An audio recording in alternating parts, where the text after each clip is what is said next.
Telangana news express చూద్దాం. వరంగల్ జిల్లాలో మాదిగల రాజకీయ ఎదుగుదలను కడియం శ్రీహరి అడ్డుకుంటున్నారన్నారు ఎంఆర్పీఎస్ వ్యవస్థాపక అధ్యక్షుడు మందకృష్ణ మాదిగ.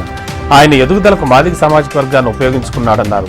శ్రీహరి 40 ఏళ్ల రాజకీయ ప్రస్థానంలో ఎవరిని ప్రోత్సహించలేదని, ఆయన సహకారానికి సంబంధం లేకుండా ఎదిగితే ఓరవలేకపోతున్నాడని పేర్కొన్నారు. ఎస్సీ వర్గీకరణ లక్ష్యం ప్రధాని మోడీతోనే నెరవేరుతుందని ఆయన తెలియజేశారు. రాజన్న సిరిసిల్ల జిల్లా వేములవాడలో ఓ వ్యక్తి అగ్గిపెట్టెలో పట్టే సూక్ష్మ రైతు పరికరాలు తయారు చేసి అందరినీ అబ్బురపరిచాడు.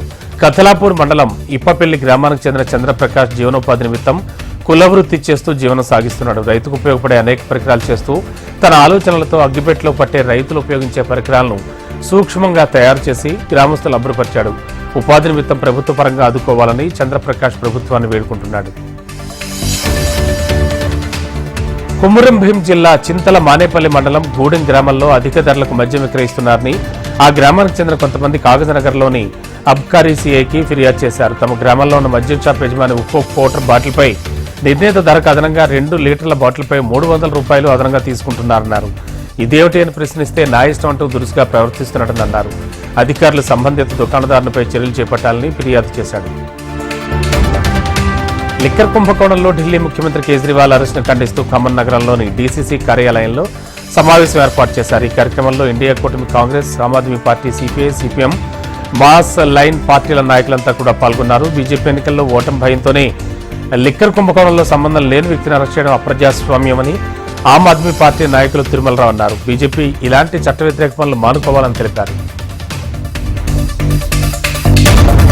తెలంగాణ ప్రభుత్వ హయాంలో ఒక గుంట పొలం ఎండిపోకుండా నీరందిస్తే కాంగ్రెస్ ప్రభుత్వంలో సాగునీరు అందక వందలాది ఎకరాలు పూర్తిగా ఎండిపోతున్నాయన్నారు మాజీ మంత్రి కుప్పలేశ్వర్. సాగునీరు అందించే విషయంలో కాంగ్రెస్ ప్రభుత్వం విఫలమైందని అన్నారు. పెద్దపల్లి జిల్లా కాలువ శ్రీరాంపూర్ మండల కేంద్రంలోని ఫంక్షన్ హాల్లో బీఆర్ఎస్ పార్టీ ముఖ్య కార్యకర్తల సమావేశం నిర్వహించారు. వచ్చే పార్లమెంట్ ఎన్నికల్లో బీఆర్ఎస్ కారు గుర్తు కోటేసి భారీ మెజార్టీతో గెలిపించాలన్నారు. ధాన్యానికి గిట్టుబాటు ధర చెల్లించుకుంటే రైస్ మిల్లులపై చర్యలు తీసుకుంటామని మిర్యాలగూడ ఎమ్మెల్యే బత్తుల లక్ష్మారెడ్డి అన్నారు.